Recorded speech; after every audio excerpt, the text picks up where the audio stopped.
Hello, welcome back.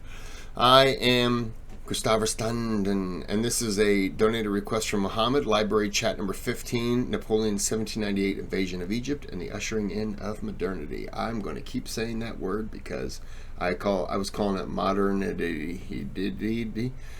Yep, I butchered it.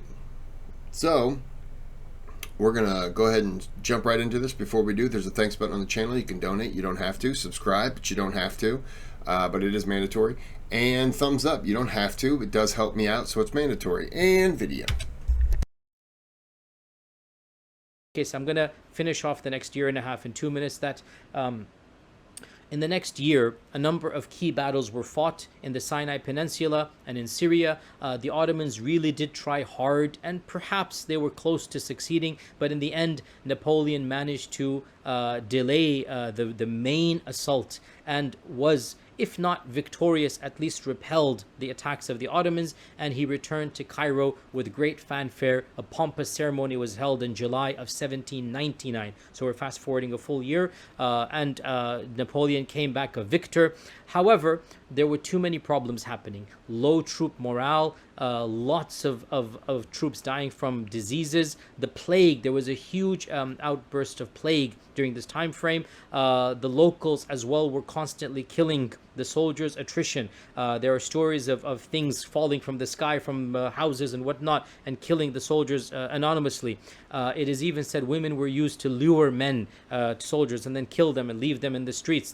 So there was a very thriving underground resistance going on for this entire duration. And the main point is that the troop morale was going lower and lower and lower, and therefore literally in August of 1799, Napoleon decided to simply abandon his cause himself and leave somebody in charge. Without telling his troops, the troops woke up and they heard the news that Napoleon had left. And so Napoleon returned quietly to France, and he announced he had been victorious, and the people in France believed him, that we have a successful colony in Egypt. And so obviously this jettisoned his own career, and of course the rest is history in Napoleon's trajectory. That's a whole different category. He never came back to Egypt after that, from August 1799. And Napoleon left in charge his right-hand man. Within a few months, his right-hand man was assassinated in the streets. Another person, the one I told you about, Manu, he came in charge and he converted to Islam, at least outwardly and whatnot. But it was obvious that this was a lost cause, and the camel, the straw that broke the camel's back was actually the introduction of the British. The British got tired of this French plague going on in Egypt, and the British sent their naval force, and they decimated completely, or almost completely, the French naval forces. And so for the rest of the 1800s, throughout the turn of the century, the French and the British are having a proxy war in Egypt, and eventually the French realized they're simply not going to win. And so in 1801, the French forces negotiate a treaty of surrender with the British, not with the Egyptians, with the British, and then they slink away. So from 1798 to 1801, 1798 to 1801 is the French expedition to Egypt. Napoleon is there for a little bit less than half of that time frame. Jayyid. Okay. What are some of the main lessons that we learn from this really interesting episode? Well, Napoleon's invasion of Egypt was the first of many dozens of invasions. And the famous Edward Said, one of the greatest minds of the last generation, Edward Said remarks that Napoleon's invasion is the original sin in the nexus of Western quest for hegemonic power and knowledge. What Napoleon did was that he ushered in the era of colonization. He demonstrated Europe's insatiable appetite to control the world. He showed that Europe had this arrogance, the sheer assumed arrogance that it is divinely ordained to rule the rest of the world, and that it's qualified to do so, and that it will succeed when it actually does so. And of course, all of these presumptions are false. Another interesting point is that, of course, this invasion launched Napoleon's career. even though the occupation was in many ways a failure, right? Yet still, Napoleon came back to France and he was lauded, returned to France, he was lauded as a victor. And this is, of course, a subtle form of racism. It's like you hate the other so much that any invasion is automatically considered to be a victory. One of the things as well that was sparked was knowledge was impacted. The French government and this Institute of Scientific Development that was founded by Napoleon, it commissioned a series of publications describing Egypt in a lot of detail. These books are still around, and these are amazing books written by, again, these are scientists and thinkers and historians, and you find these books, you still have these books in French libraries, and I think a few of them are in American libraries as well. These massive books that are talking about Egypt and the people of Egypt, diagrams, very beautiful diagrams, the first pictures ever, not photography, but diagrams carefully carved of what they discovered. The Rosetta Stone is discovered, by the way. The Rosetta Stone, hieroglyphics and translating hieroglyphics, is discovered by this team of scientists. And a lot of interest is generated. Egyptology is basically formed by these group of scientists, right? The study of Egypt.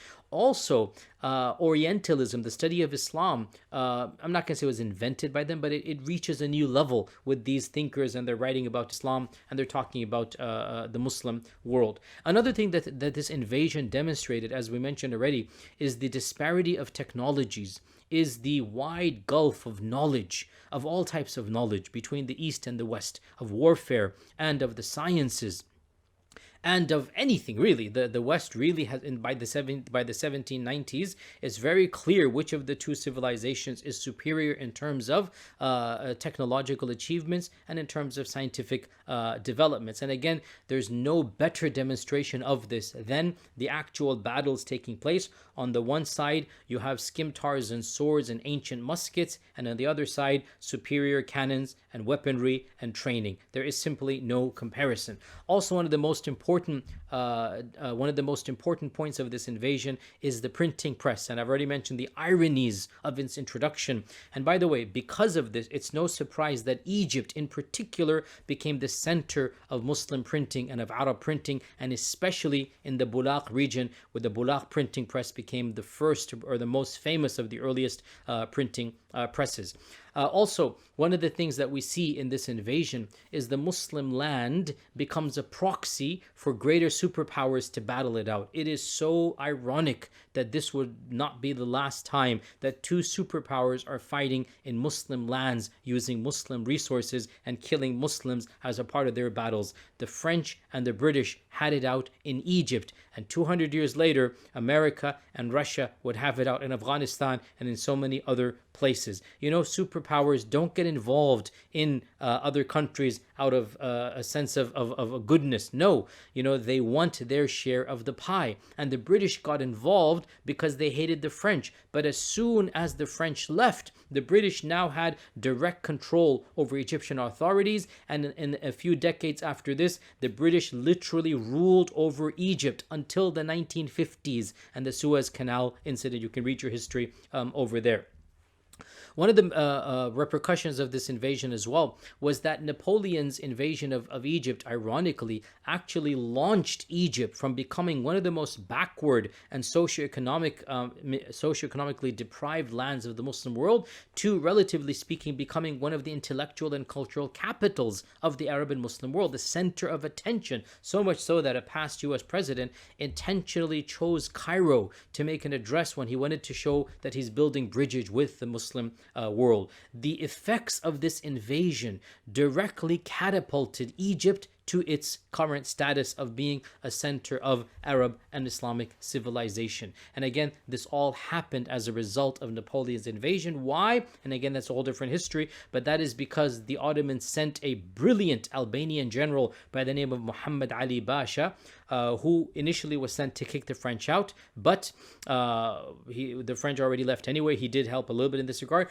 but when Mohamed Ali Pasha came to Egypt, he decided to take charge of his own, and he seized control of Egypt from the Mamluks, and he famously invited all of the Mamluks to a massive feast in his own palace, over 500 Mamluks were killed in that palace, in that infamous dinner that he held. And you can go and visit the actual palace and the actual streets. It's called the Street of Blood because it was flowing with all the Mamluk blood. Muhammad Ali Pasha literally wiped out the Mamluk dynasty in one dinner. And then he declared himself the ruler of Egypt, and he even had ambitions to become the Sultan or the Khalifa of the Muslim world. But he began a series of modernizations, sending people to study in France because of Napoleon, and some of the great minds like Al-Tahtawi and others, the very first sheikh and alim to go and study abroad and bring back ideas and whatnot. All of this is coming because of Muhammad Ali Pasha and understanding that the French are superior to the Arab world in technological matters. And of course, Muhammad Ali Pasha established the dynasty that lasted in Egypt all the way up until King Farouk and his overthrow. King Farouk is a direct descendant of Muhammad Ali Pasha, and King Farouk is overthrown in 1952 by Gamal Abd al-Nasser. And of course, Egypt has been under military dictatorship ever since, except for that brief interlude after the Arab Spring. Another point of interest for us as well is the introduction of ideas that were alien to Arab and Muslim minds, right? Jabarti is mocking the introduction of a la carte menus, but in reality, a la carte menus didn't radically change the structure of the Middle East. What did change the structure of the Middle East is Western concepts of liberty, Western concepts of rights, Western concepts of nation states. And again, I'm not commenting good or bad. I'm simply saying that is exactly what happened. These notions are now being introduced for the very first time. And of course, we have the change of the morality, the change of the vices now being publicly done, and the hijab and whatnot. All of this is now changing for the very first time. These types of changes are happening at a societal level. Another very interesting point for me in this particular incident is to see the realities of ulama vis-a-vis tyranny. And you always have a spectrum. You always do. It's never nothing new. And Jabarti categorizes three. I have actually done in a Facebook post last year. I did a more detailed, like I did a 5 type topography, but in reality, it's the same concept, right? You have those that are opposed vehemently, so much so they're willing to fight, and these were the people who declared jihad on Napoleon. And then you have the middle category who were quietists, who decided they don't want to get involved and they're just going to go about their stuff. And then you had the people who tried to validate Napoleon. And it's really interesting that that category is universally despised. Me personally, I excuse all the rest of the categories, and I say that all of them, it's not really, I don't see a problem. Each one has to decide where they want to go. And it's, there were ulama who decided to work with Napoleon, but not for Napoleon. Big difference. There were senior ulama of Al-Azhar. They decided, you know what, there's nothing we can do. We don't want to get killed, all of us here. So we'll work with him, but not for him. And the small group, and Sheikh Bakri was the main one of them, he decided that he's going to work for Napoleon, to legitimize Napoleon and to rat out his own people. And he lost the respect of all people. And that's something that we find to this day. All tyrannical regimes, we have their equivalents to this day of their rubber stamping ulama, and they lost all of their izzah. And the main point here for us, and with this I conclude inshallah ta'ala, most importantly, the French invasion, it whetted European greed. And it incentivized other superpowers attempting to leapfrog each other to see who could eat the largest share of the prize. It ushered in the era of colonization, Muslim lands being colonized. And Britain, of course, was the most nefarious, with India and with strips of the Arabian Peninsula, and then with Egypt, and then with Sudan in the late 1800s. France then invaded Algeria in 1830s, and then Morocco. The Dutch and then the Portuguese were competing with Malaysia and the Far East. Libya was taken as a toy by the Italians, Umar al-Mukhtar and others, And so less than 100 years after Napoleon declared his Islam, or I should say his support of Muslims, because that's really what it was, less than 100 years after Napoleon spoke with the ulama of Al-Azhar, less than 100 years after that, the bulk of the Muslim world was under direct colonial rule. And those that were not were under proxy rule. There was direct contact. And then, of course, World War I, and that was the straw that broke the camel's back. That's a deep pun over there, because the camel here represents the Ottoman Empire, the Muslim world. The straw that broke the camel's back is World War I. The sick man of Europe's janazah was prayed in 1922, if you like, metaphorically. And the Muslim world was then divided up into all of the nation states via the Sykes-Picot Agreement, barely a century and a decade after Napoleon and France. Subhanallah, right? And all of this was predicted by our Prophet sallallahu alaihi wasallam in a hadith in Muslim Imam Ahmed, when he said, "Yushiku an tatada'a alaykum al-umamu." It is only a matter of time before the other nations are going to be inviting one another to come and feast at your table, meaning your ummah, just like hungry people are called to eat at a common plate of food. The Prophet ﷺ predicted this, that is going to happen. And the Sahaba said, are we going to be very few in number, Ya Rasulullah? And he said, no, but you're going to be like, the foam of the ocean, the flotsam and jetsam of the ocean. Lots of things in the ocean, but, nothing of benefit over here. And that is because you won't have that iman. You're going to, not be looking forward to meeting Allah Azza wa Jal. You're going to have weak faith. You're not preparing for death. This hadith predicts quite literally the colonization of the Muslim lands. And in our case, for this particular incident, Napoleon's invasion is a watershed moment in our history, and it is the one single event that ushers in the modern era. It thrusts us directly, without even us wanting to do so, it thrusts us into modernity. And with Napoleon's invasion, the modern era of the Muslim world begins. It is something that, this incident is something that every single serious researcher and student of knowledge should study and be aware of. And with that, inshallah ta'ala, we finish today's chat, and I'll continue whenever the next time arises. I don't even know if I paused for this one. I don't even know if I said anything. Did I? I don't think I did. I'm sorry for that. I can just listen. Yeah. The Streets of Blood, that leader, that Egyptian leader who wiped out the Mamelukes, if I can learn to speak, the 500 of them. I forgot that person's name, but that would be kind of interesting to watch a video on him. Not necessarily just on that, but he ushered in a good change. He sent people to France to learn and to study, wanting to kind of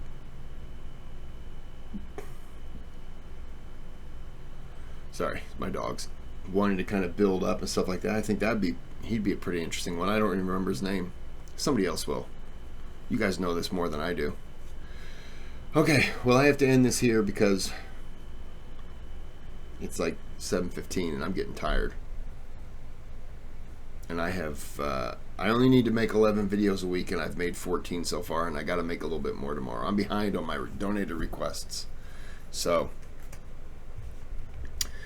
apologize if I didn't say anything, but I was just enjoying the video. My fault. Sorry. But until next time, have a good day, have a good night.